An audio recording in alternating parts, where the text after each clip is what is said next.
هواپیمای شرکت ترکش ایرلاین صبح 26 ایول واکسینه های آمریکایی مدرن را به دوشنبه آورد. معاون نخست وزیر، نمایندگان وزارت کارهای خارجه، تندرستی و سفارت آمریکا برای قبول واکسینه ها به فرودگاه دوشنبه آمدند.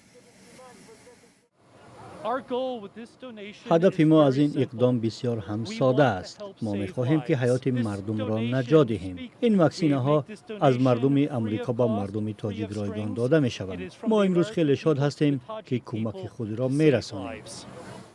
طبق اطلاع وزارت تندرستی تاجیکستان، 1.5 میلیون وایه واکسن مدرن برای ام کردن 750,000 نفر یا 13% اهالی تاجیکستان پیش بینی شده است. قرار است امگذرانی با واکسن آمریکایی روزهای نزدیک آغاز شود.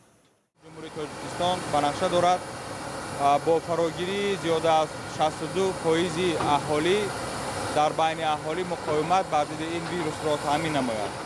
باز در نقشه است که 128,000 وایه واکسن استرازنیکا از دولت شویتسیا به جمهوری وارد گردد در دایره تقسیمات عادلانه واکسن ها به دولت های نیازمند.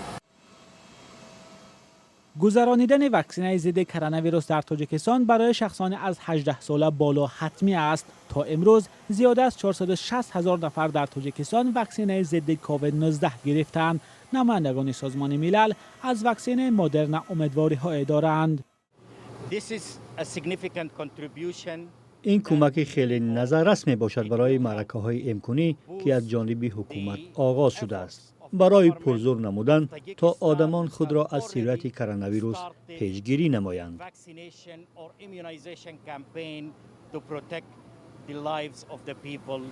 تاجیکستان تا این دم از هندوستان و آذربایجان واکسن استرازنیکا و از چین واکسن کرونا گرفته است. واکسنه های مدرن در شرایط از آمریکا به تاجیکستان میرسند که این شب و روزها گرفتاری با کووید 19 در تاجیکستان طبق خبرهای رسمی زیاد شده است و تقریبا همه روز خبرها درباره مرگ و میر ساکنان رسانه می شود.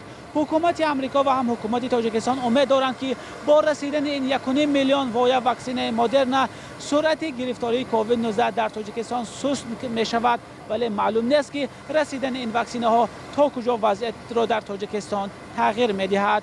مولا رجب یوسفی، نگاره فضل‌الدین، آزادی، فرودگاه دوشنبه.